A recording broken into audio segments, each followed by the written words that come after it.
Man is a thinking center capable of original thought. In other words, you are a center capable of original thought. Now, before a man or before you and I can do something, we must first think about doing it. But you see, it's not only the thoughts that will control your destiny, it's ultimately the visions that are created through imagination that will control the way you start to think.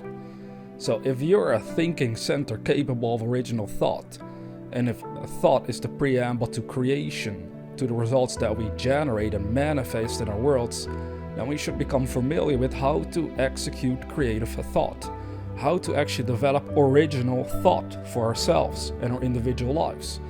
You see, this is the issue, isn't it? Because the issue is that most people don't think. Most people only live in a reactionary mode. They just go along with what the news tells them. They go along with the trends of this world. They go along with their neighbors are saying and doing, what society is saying and doing at large, without questioning anything about their own reality. But you see, that's what I do. I question reality all the time, even to a point that it might almost drive me insane. So you have to be careful. You have to be smart about this inquiry into the real mysteries of life, because you're going to find out that a lot of the stuff that you'll find out about your true potential is either being hidden from you by the way society is operating, by the way the government is trying to control everyone, or it's just simply that most people cannot comprehend what you are going to discover, and when you try to share it with them, they'll look at you like you're insane. Reminds me of what Neville Gort would say as well. If you want to be happily married, you're going to have to feel that ring there. Like someone comes to you now, and you would apply this principle towards their request, and they say, "Oh, I would love to be happily married," and you say to her or him, "You are now happily married." They look at you and tell you're insane. But that's exactly what you're supposed to do. You are now happily married. But if I am not happily married, I'm a lady, I will instantly begin to feel that ring there in my imagination. I let others see that I have my ring, but that would imply I'm happily married automatically. And so if I don't wear it from then on, I'm not doing what I'm supposed to do. So in my imagination, I'm going to wear my ring. I'm actually doing all that I would do in that state. When he said you were in Barbados, and I'm in New York City physically, but he put me in Barbados in my imagination. So that I slept in Barbados to the best of my ability. But you know, days go into weeks, and the weeks go into a month. And I'm trying my best to open up a discussion with him to get a little hope. No hope. He wouldn't give me any encouragement if I did what he told me to do. But we all are human enough to want another little discussion, a little push. And so he told me the lesson that there is no such thing as a little pregnancy. No such thing. If you did it, then you're pregnant. Let the child grow. And interference with it is going to be a miscarriage. You assume that you are in Barbados. Now you're pregnant. The idea is you're going to give birth to a journey which will land you right in Barbados. So you must assume that is conception. Now, don't try to argue. You have to conceive. And all you have to do is be a faithful mother and bear that child. And don't discuss it with me anymore. In your imagination, you're going to have to feel like you're already wearing a ring that somebody put there after being physically married. That's how it would go, right? But then you would say, don't put the physical ring there, put it on in your imagination. And you see, people will look at you as though you're insane, but that is exactly what we're called upon to do. So what are we called upon to do? Well, we're called upon to use our imagination in a specific way. Your imagination in a specific way. Because once you start doing that, that's when you come up with original thought. And that quote from the interest from the book The Science of Getting Rich by Wallace. He phrased it like that over 100 years ago, and it's still accurate and important to this day, and it will forever be important. As a society, we're living on a hypnotic spell. We don't really think for ourselves. We just go along with things. Have you ever noticed this? Maybe you've been doing it. We've all been doing it to a certain extent. But that is not how we're going to live the good life. If you want to live the good life, you're going to have to exercise your mind individually for yourself. And you can do that the best way by using your imagination and exercising the power that you were given. Now, I have seen people currently freak out all over the world. And it's something that is currently kind of making me think is there something I can share with humanity that could help them? And honestly, there's not a lot that I can share for people. I mean, if people are afraid or in panic mode, they're not even capable of really listening to anything you would say to begin with. You need a calm mind in order to grasp the truth of who you are. But as long as you're in panic mode, you can't do it. But again, you are a thinking center, capable of original thought. So even though right now things are chaotic, perhaps wherever you live, you can still use your own mind because you're a thinking center. You are a point of awareness within the universe. Your consciousness is a point of awareness from which you operate right now. And your awareness is either being influenced by things going on around you, which things will always influence you to a certain extent, or your awareness is going to be controlled by your own imagination, by the power that you really have and are from the depths of your being.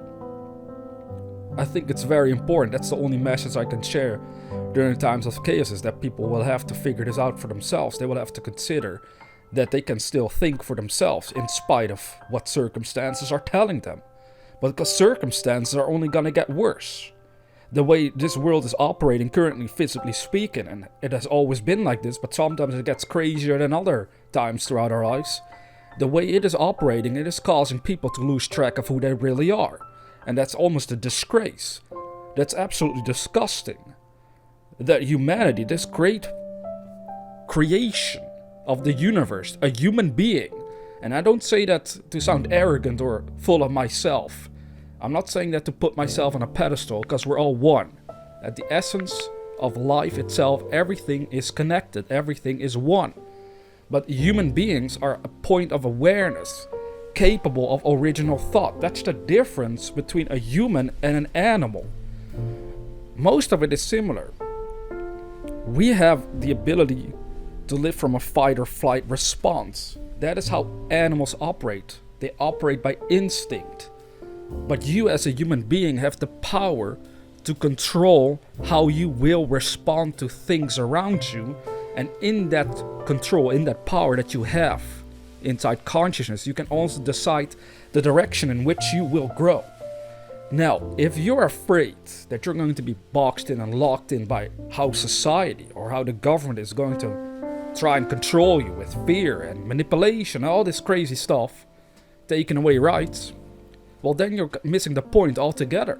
Because it is true, the governments can do a lot of crazy stuff, and they will always try to do so, sometimes to the detriment to most of us. But at the end of the day, they can't control your soul. They can't control your imagination. But they will try to control you. This world will always try to control you. I mean, it sounds disturbing and kind of weird for me to even talk about this subject, perhaps from this angle. But we shouldn't forget about the power we hold as individual expressions of life, of consciousness. Again, you're a point of awareness, capable of original thought. You're a thinking center, capable of original visions that you create through the imagination. And the imagination is one with the universe. It is a spiritual power. And by exercising that power, you can grow yourself out of any limiting circumstances that you will face. The thing here that we must remember is that the physical life is not all there is to our existence. So the issue, the trap, the greatest stumbling block to overcome for all of us is to realize the bigger picture. And that is that even if you were to go for a dream that you have in your imagination, let's suppose you're unable to actually achieve it physically speaking in this life, right? That doesn't mean you're a failure, because there's more to your existence than your physical life alone. So if you were to drop right now, if your physical body would stop working right now, well, what is going to happen? Well, you still have your spiritual body. Again, I want you to really consider this one interesting fact of life. And even Neville would say it, everything is a reflection of imagination. Now that means that your senses right now, your physical senses, are a reflection of invisible spiritual senses. And we have proof of this based on the dreams that we have at night. Now, you might never be aware that you're dreaming when you go to sleep. So to you, when you wake up, you're like, oh, it was just a dream. Well, how did you see that reality over there? How were you able to experience stuff that might have been considered supernatural over here? Well, it's because of the spiritual body, the spiritual senses. So again, if you were to drop, if they take away all of your rights, if they would make this world such a prison world where you cannot do a thing, well, you can still do it in a totally different dimension of your own being. And we have to become familiar with that dimension to counteract all the fear-mongering that might happen if we're not aware of this. If we truly believe that the physical side of our lives is the only thing there is, no wonder people are so afraid and panicked and going haywire and chaotic. Their mind is all over the place.